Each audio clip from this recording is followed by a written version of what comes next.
So first, I want to say thank you for coming. It takes some serious stones to do what you're doing up here, especially looking at your state history with your second. So thank you. Thank you all. And just want to, personally, not to move Goose, who just was always a question I always wanted to ask.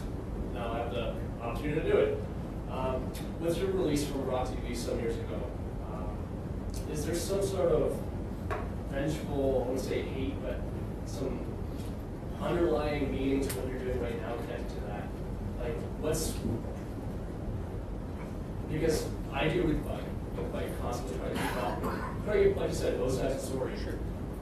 Why isn't there the feel-good stories that you say are dinosaur media promotes that sometimes it's a bit of a phrase I've used quite a bit this year is you catch more friends or catch more flies with money or bees with money than you do with vinegar or something else, right?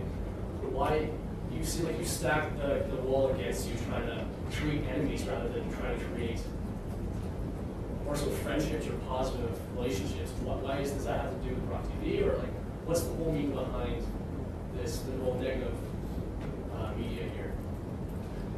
I was fired from Rock TV in 2010. I was fired from Rock TV because I yelled at the boss.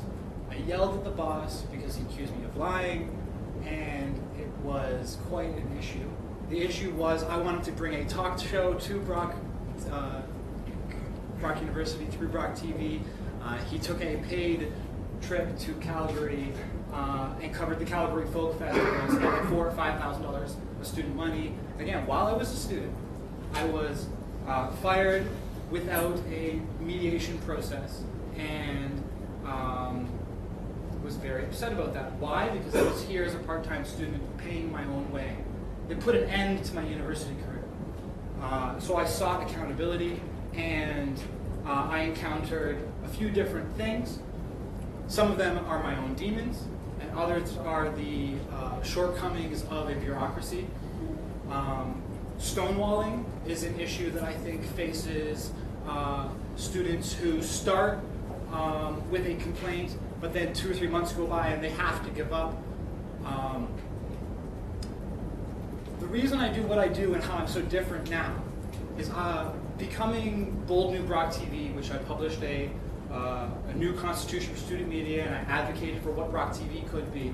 And then I wrote a blog that led to the Code Red era, where I was overly harsh in my interpretation of what Code Red meant.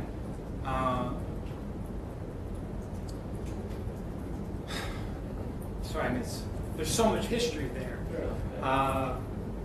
That created a profile of an individual who has nothing to lose for speaking up, because the rest of you are still trying to succeed in the corporation. I was out, so I had nothing to lose. And with nothing to lose, I could say anything. And I started off saying anything, and eventually got to the point where I've taken more and more and more responsibility for what I'm saying, for the relationships I'm building with people.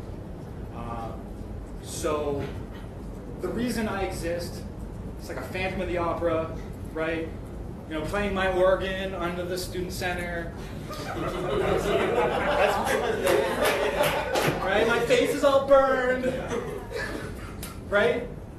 It created a new profile of a person who doesn't typically exist in this environment.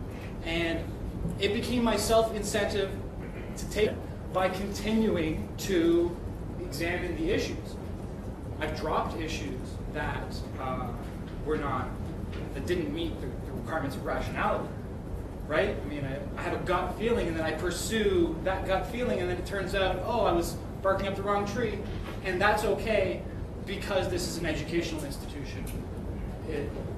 What were you like 4 years ago? You know what I mean? So I've made tremendous personal growth in the last 3 or 4 years, although I didn't pay tuition the entire time. I think USA would call me a blue chair, since I have 5.5 credits and I'm not able to finish my degree at this time.